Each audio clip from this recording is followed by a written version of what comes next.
So I just wanted to start off by giving some context. This was work done with an undergraduate student at Westminster named Arya Saderloff as part of a summer undergraduate research project that was funded by the college through grants. I'm actually planning to continue this work using the same data this summer with 2 more undergrads. So this kind of work is actually very doable by undergrads. And I used a statistical program called RStudio, which is fairly, I'm not sure how much Andrews uses it, but it's fairly learnable. So this is something that you could potentially do in your own communities as well. My slides for this talk, for those who would like to view them on their own computers, are available at this web address. That's rpubs.com/KAINCE/SLCPD Andrews. So that's the URL for the slides. There's also a white paper online. I'm glad to share that link. I'll just drop that in chat, actually. So similar address. This is the white paper that I published on this research that we're hoping to extend. There's not a formal publication out there yet. So once this work is extended, and we'll talk about how I'm hoping to extend this work. Yeah, thanks, Anthony. So I'm hoping that, I'm hoping that this work will be extended, eventually published, and shared with communities far and wide. And this talk will also be recorded.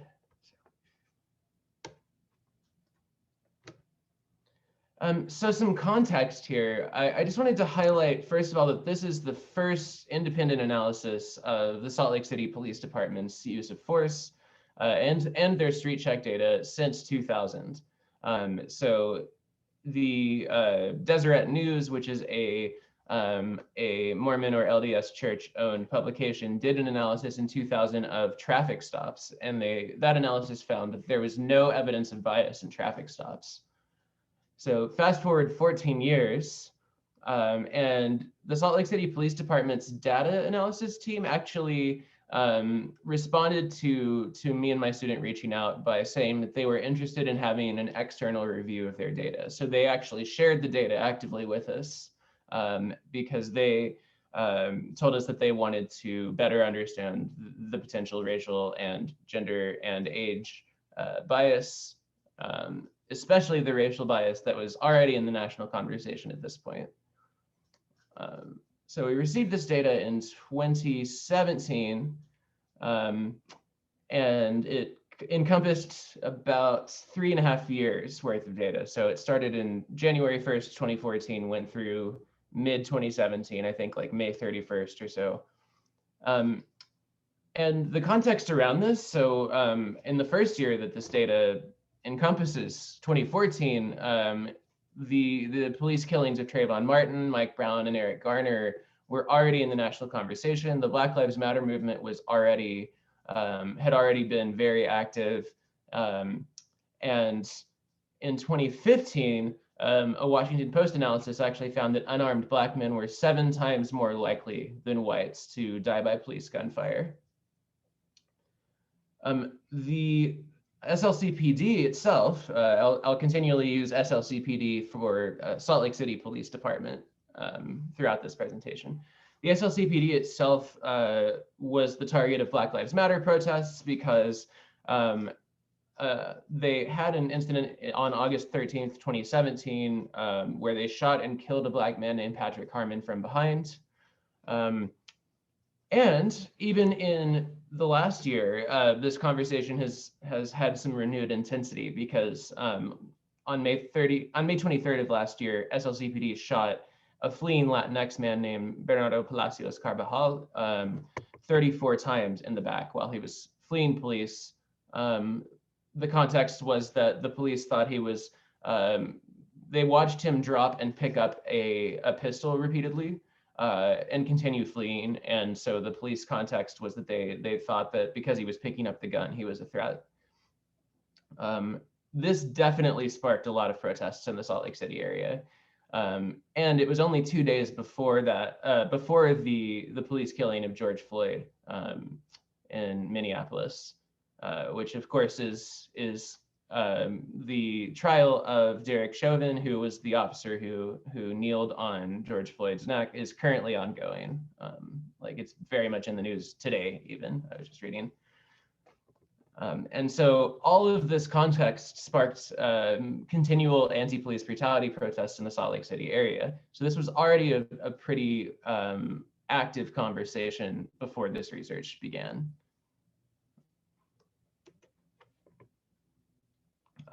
So SLCPD actually does provide some data through what they call their open policing initiative online.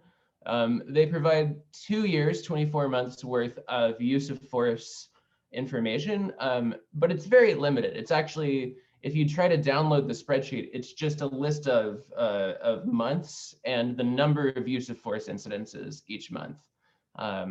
If you navigate a little bit through the website and know what to look for, you can find a racial breakdown, but a quarter of the races on that website are actually listed as unknown. So the data that is publicly shared already is not cleaned, not analyzed, and in my understanding and opinion, it would take a good deal more work to use the publicly shared data to better understand potential racial bias in policing. And thus, SLCPD shared their internal data with us, which contained a great deal of information about things like the police beat, which is like a patrol area where use of force occurred, the reasons that they used force, the types of crimes that they used force against, and specifically, relevantly for our talk, the perceived race of the person they used force against. So this is actually a major issue that we had to deal with, was that the data they shared was based on the police officer's perception of race. And our data set actually still had a fair amount of unknown races. So we had to figure out how to deal with that. So a bit of context. I'm not assuming anyone has had a statistics course before, so I will try to give a bit of a mini crash course in how our analysis worked. Statistical tests traditionally start by assuming a skeptical viewpoint. This is called the null hypothesis. So really null is another word for nothing, zero. So the null hypothesis is often that nothing interesting, quote unquote, is happening. In this example, we began with the null hypothesis that there was no bias. And the way that statistical tests traditionally proceed is that they sort of look at the evidence, and if the evidence is super inconsistent with the null hypothesis, then we assume, oh, the null hypothesis must be wrong, let's throw it out. In this example, the null hypothesis would be that there is no bias in police use of force by race.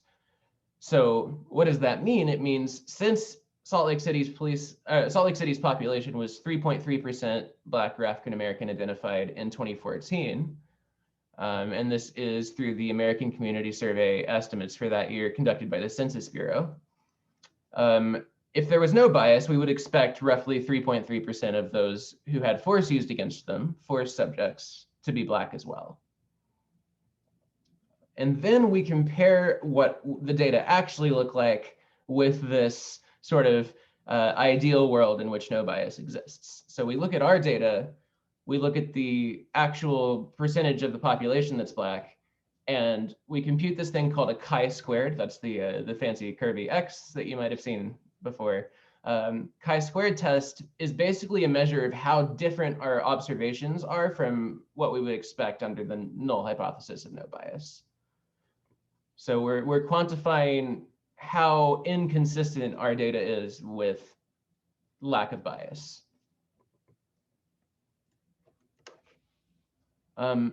So in order to do this comparison, we need to figure out, first of all, like, what is the best source of the actual population of Salt Lake City's demographics?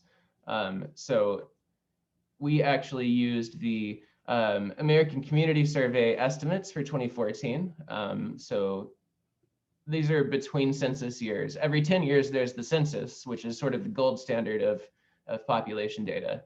But in between decades, There are yearly estimates of each city's population released by the American Community Survey.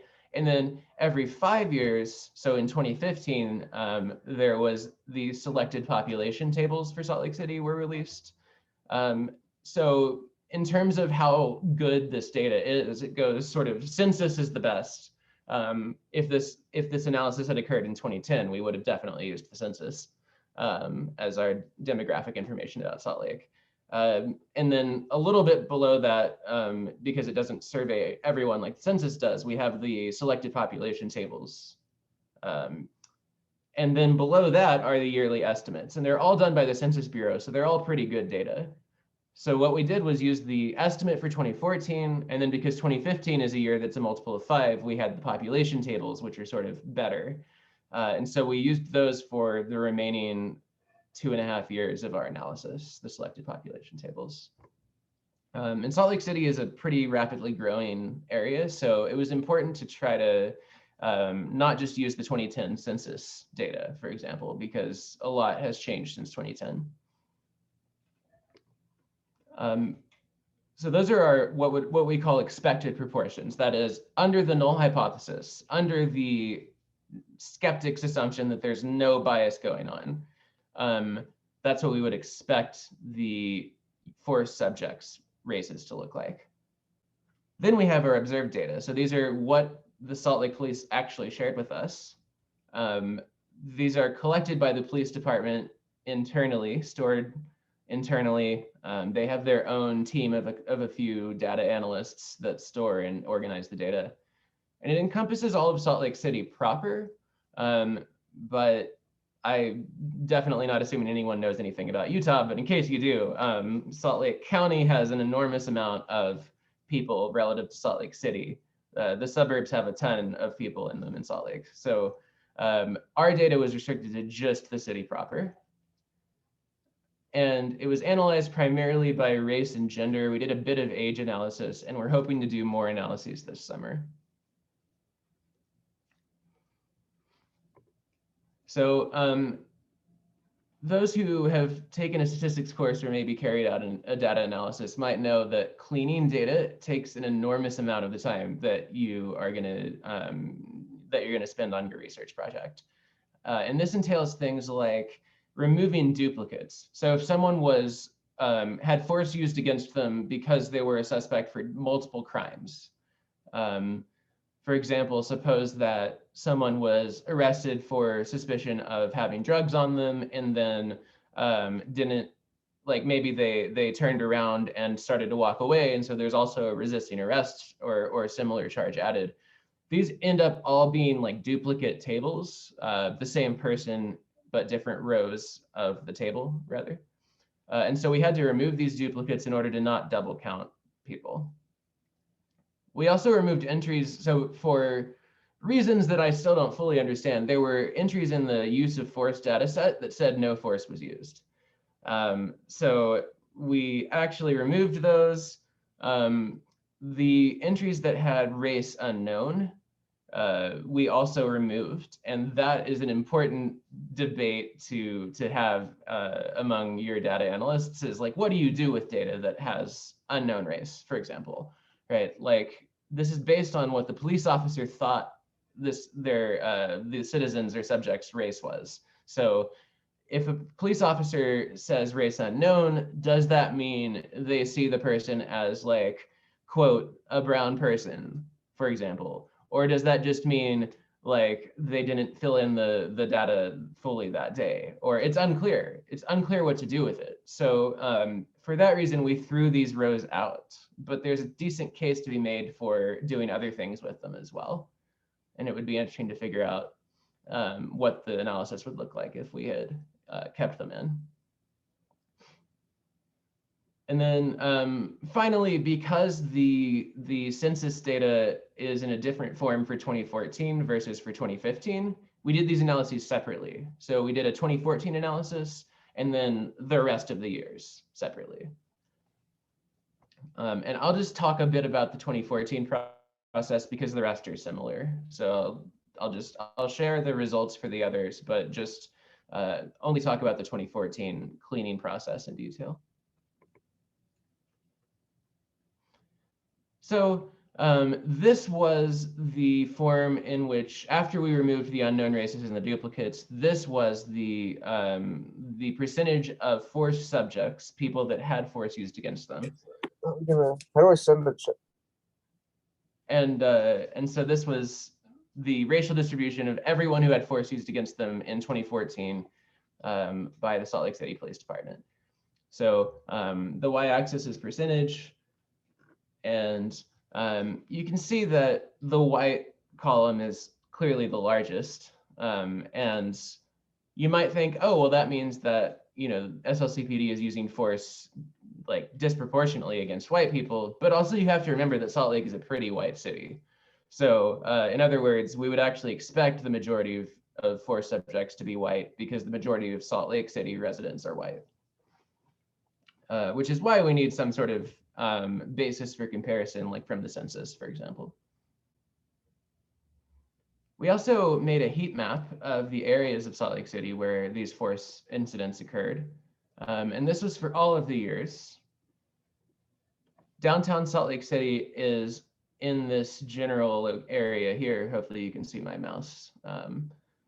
So downtown Salt Lake City is around here. This little red area where we have somewhere near 8,000 force use incidences.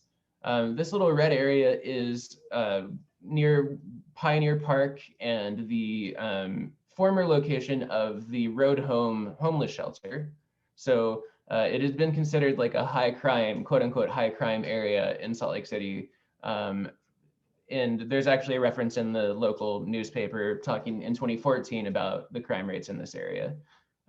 So that seems to be, to me, to be the most likely explanation for why that is the highest frequency. It's probably one of the most policed areas of the city, the red. And then you can note like all of this stuff to the south, there's not any data really. And that's because these are suburbs. Like Mill Creek has its own police department. West Valley City has its own police department. SLCPD only covers Salt Lake proper, which pretty much is encompassed around this area. And then a little bit near the airport. Our airport is policed by SLCPD, and it's only about 10 minutes drive west of downtown. So it's actually really part of the city proper. So for those who know Salt Lake, this red area is somewhere between 600 west and 300 west, and between 100 south and 400 south, because our streets have weird names and they're all like numbered in a Euclidean grid.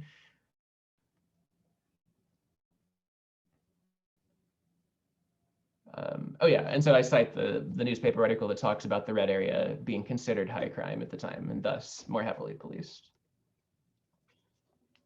All right, so that's our observations. That's the data that we received from SLCPD. Now we're comparing it against the actual population. And we had to think about several things when we made this comparison. First of all, the American Community Survey has a lot more racial categories in it. In my opinion, the American Community Survey does a much better job of capturing the complexity of racial identity than the Salt Lake City Police did. For example, the American Community Survey, or ACS, splits up Asian Americans and Pacific Islanders, but SLCPD lumps them together. And so the sense was that the analysis was only going to be as good as the least detailed data. Like we had to sort of take this nicer data and collapse it down into data that sort of matches up with the way Salt Lake City Police collect their data. So we added together Asian American and Pacific Islander from the census, or from the American Community Survey, to compare to the AAPI category of Salt Lake City Police. Also, the ACS allows multiracial people to report multiple races, but SLCPD does not. They're just looking, the police are just looking at people and assigning races to them. So it was unclear how to handle multiracial folks. And this is where we made another assumption that is worth debating. We made the assumption that most likely if SLCPD sees someone who's multiracial, they see them as a person of color if they hold a racialized identity. So for example, a mixed race white and black person, we assumed that SLCPD would classify them as black.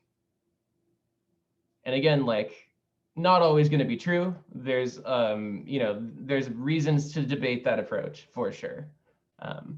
But it was the one that we settled on. We had hoped that it would be the least bad approach. Quick question. Yeah. Yeah, so is this also assuming, like, I'm just imagining the example where someone like with four grandparents, right? And then one would be black, even though it's like the 25 to 75% distribution, would they still consider them a person of color, even in that case? That is an excellent question that I don't know the answer to. And so because I could see the potential for screwing up with the data set if, we are under those assumptions. So yeah, that was just something. Absolutely true. Yeah, so I guess the alternatives could have been, we could have assigned multiracial folks to a white identity. We could have removed them from the analysis. And the census only has information about, like, check all of the boxes of races that you identify as. So it's unclear. We can't tell anything about, like you're saying, like grandparents, the number of grandparents, et cetera, even from the Census Bureau's data.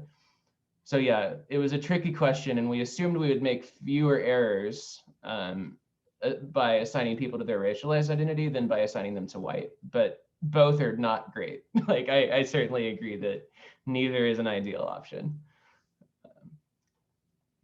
Yeah, great question. Your great point. I'll just pause for a sec while we have a chance. Any other questions or anything that folks wanted to talk about?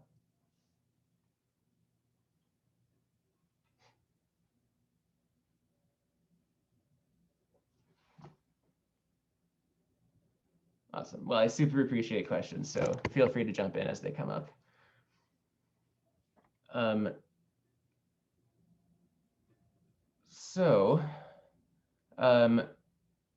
Actually, this last bullet point contains a typo, so apologies for that. I should say 3+ there, meaning if someone was listed as 3 or more racial identities, then we run into even worse. We felt like we'd run into the problem that Eric brought up about the like having no idea how SLCPD would see people with 3 or more racial identities. And so without even trying to predict that, we removed these folks from the data set because there were comparatively fewer. And so we still maintained a fairly robust sized data set by doing that. Again, lots of reasons to debate these things. So this table labeled coerced ACS racial demographics is the result of trying to probably oversimplify the American Community Survey racial data for Salt Lake City. Notice, so comparing to the previous, this is the SLCPD data. You can see the white column being almost 80%. And then similarly up here, I guess we lose a bit of the y-axis, but the white column is again almost 80%. So by simplifying the American Community Survey data, this is the simplified picture of the actual population of Salt Lake City that we got for 2014. So just by looking at the bars, if I were to show you these two graphs next to each other, you might be able to start thinking about, is there overrepresentation here? How much overrepresentation is too much? How much overrepresentation does it take to be evidence of bias?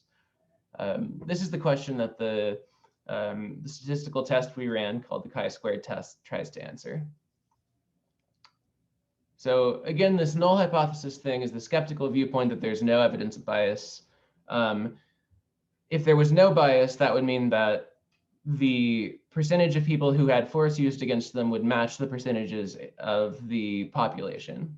So Salt Lake City is 7.9% Asian American or Pacific Islander identified. So we would expect 7.9% of the people who had force used against them to be Asian or Pacific Islander as well, if there was no bias.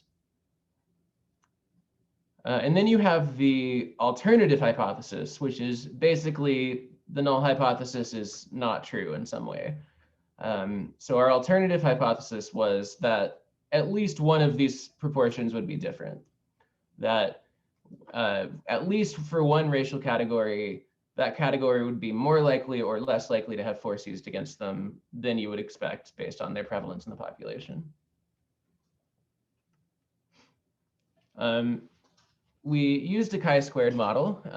A chi-squared is a graph, a distribution in statistics, and you need to specify a parameter called the degrees of freedom in order to use a chi-squared model. It's really just the number of categories that you're comparing minus one. So since we had 4 racial categories, AAPI, Black, white, and we had the indigenous category as well, which was classified as Native, I believe it was classified as Native American by SLCPD. So that's 4 racial categories, subtract 1 to get your degrees of freedom. Check these conditions for the model. Like for one, individual rows of your table are supposed to be independent, meaning you have one use of force instance in this row and another use of force instance down here.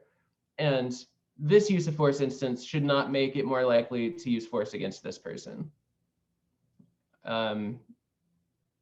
If this takes place in different parts of the city, probably true, right? If you have a use of force instance in the southwest side, that's not necessarily correlated to one on the far north side. But it starts to get hairier when you think about things like, what if there are multiple people caught up in the same arrest or same street check or whatever? Like, then maybe using force against one would make it more likely to use force against another. So often these assumptions are not perfectly satisfied, and sometimes people will just go through with the analysis, see what it says anyway. And in our case, number 1 was only somewhat not satisfied, so we were able to go through with the analysis. But you always, never trust someone whose statistical analysis seems perfect, because none of them ever are. So you at least want to be honest about the assumptions you're making and the potential sources of error. The other 2 conditions were definitely met. Sample size for each race needs to be greater than 5. I mean, Salt Lake is not the biggest city, but it's definitely, there are more than 5 people of each of these races in the city. And you need more than 2 degrees of freedom, which we scrape by with 3.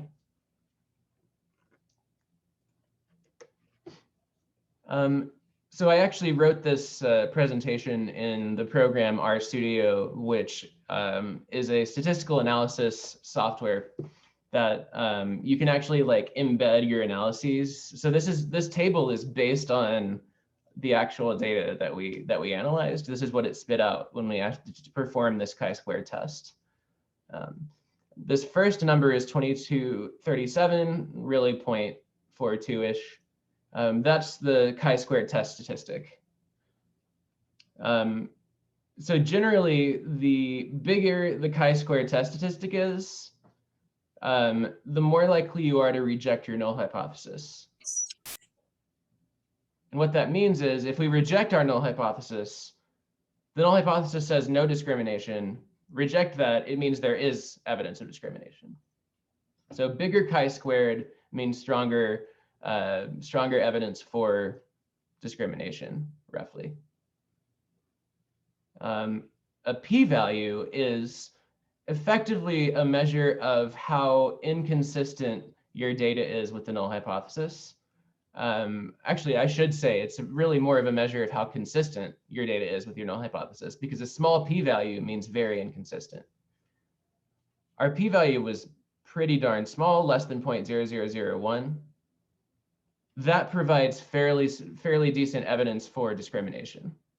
So we reject the null hypothesis of no difference in racial demographics. That means there's statistically significant evidence that at least one of these racial groups is more likely to have force used against them than you would expect. Of course, the natural next question is which racial groups? And that's something called the residuals in a chi-squared test let you figure out, okay, our chi-squared is big.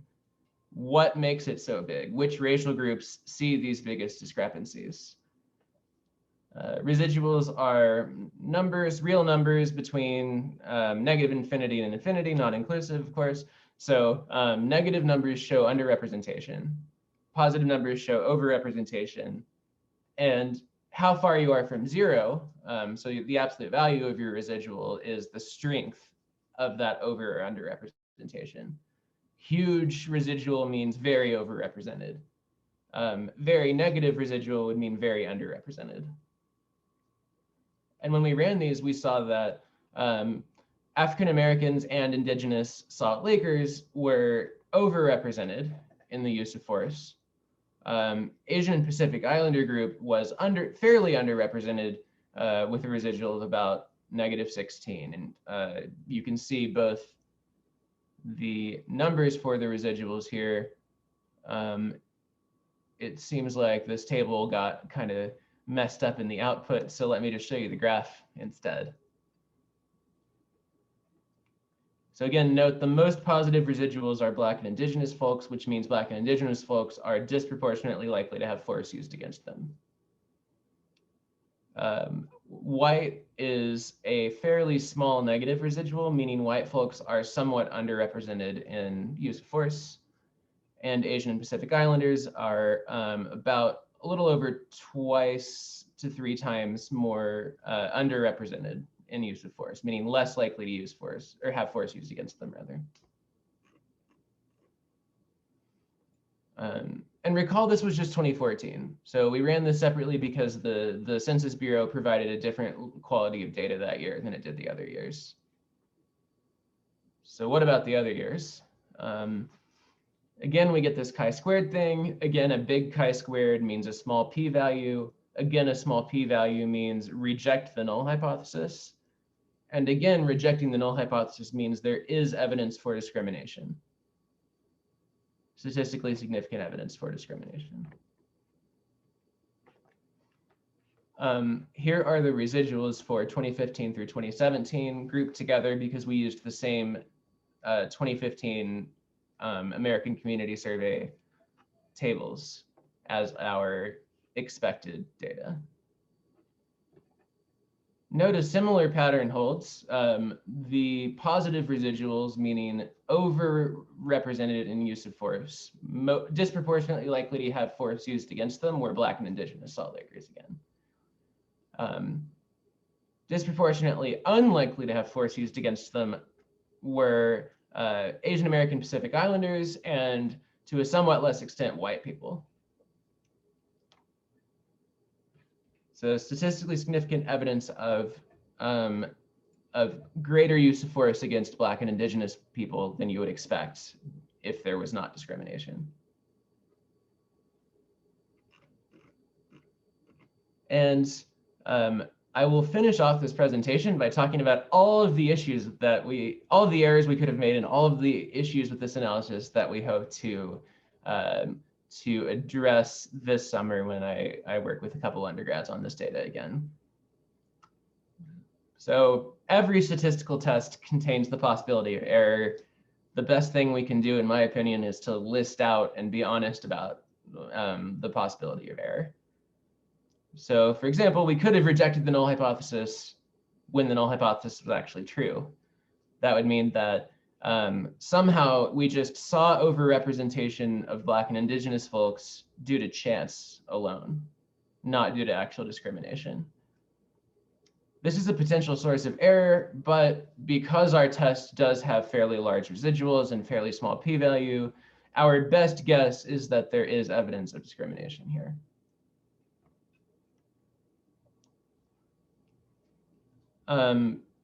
In addition to talking about sources of error, I'll briefly mention street checks, which is a different data set that we got from the police department. And a street check is really when a police officer stops someone in public, questions them, records their information in a database, which was actually the database that we got from the police department. So a big table. And these street checks have gotten a lot of publicity in Canada for being biased against Indigenous Canadians in particular, and Black Canadians. And even more so, like, there's no way to do this analysis without having SLCPD's internal data. They don't share street check data publicly at all. So again, we did a 2014 versus 27 versus the rest of the year's analysis. Again, we got a chi-squared. Notice this is a smaller chi-squared than before, but we still got a p-value on the order of 10 to the negative 10th power. So pretty darn small, meaning we reject the null, meaning there is statistically significant evidence of some sort of imbalance in the population versus who's getting street checked. So there's some groups are getting street checked more often than you would expect. Some are getting street checked less often than you would expect. Which groups? Well, in this one, we see a slightly different picture. Still, Black Salt Lakers are the most overrepresented, meaning Black Salt Lakers are disproportionately likely to get street checked. And then we see the indigenous and white residuals being relatively smaller and positive. By the way, the x-axis, if you're familiar with standard deviation in statistics, the x-axis is actually a number of standard deviations above or below what you would expect. So like Black folks are street checked at rates that are over 4 standard deviations higher than you would expect based on their prevalence in the population.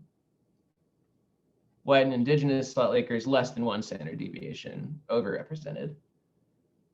Asian American Pacific Islander Salt Lakers more than 4 standard deviations underrepresented based on their prevalence in the population.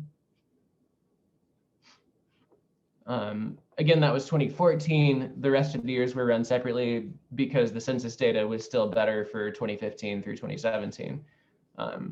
Chi-squared, reasonably large, p-value on the order of 10 to the negative 185th power, very small. So very small p-value means we reject the null hypothesis. So there is significant evidence that the proportions of races that are street checked is different from the actual racial demographics of Salt Lake City. Again, similar picture. This time, white is a tiny residual, tiny positive residual. So roughly, white people are getting street checked about as often as you would expect. But Black folks are getting street checked over 20 standard deviations higher than you would expect. Indigenous Salt Lakers getting street checked more often, but still something like 3 or 4 standard deviations more than you would expect. Asian American Pacific Islander Salt Lakers still very underrepresented in street checks, getting street checked less often than you would expect. And I mentioned a few of the residuals here, but the general point is what I just said in words. We generally see a picture of Black people in Salt Lake City getting street checked very much more than you would expect. We generally see a picture of Asian American and Pacific Islander Salt Lakers getting street checked substantially less than you would expect. And again, this study should be viewed as preliminary. We're hoping to make it somewhat less preliminary this summer by implementing controls, but highlights the need for more research. And finally, listing off a few of the things that are not ideal about this study. Salt Lake City Police only shared the 2014 through 2017 data with us. They've not offered to share anything else. So it would have been interesting to see the picture over a longer span of time, say, over the last 10 years, for example. How have these patterns changed? We couldn't do that. As mentioned, the attempt to make the census data or the ACS data match Salt Lake's demographics meant that we had to simplify multiracial folks.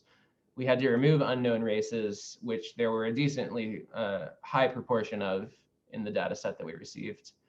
There's not enough data to analyze ethnicity. There was no ethnicity info, and quote, Hispanic or Latinx is not actually a category that the police used. So we couldn't say anything about Latino, Latina, Latinx people. No analysis on age at the time. We actually have done that since, but still in the process of writing that up.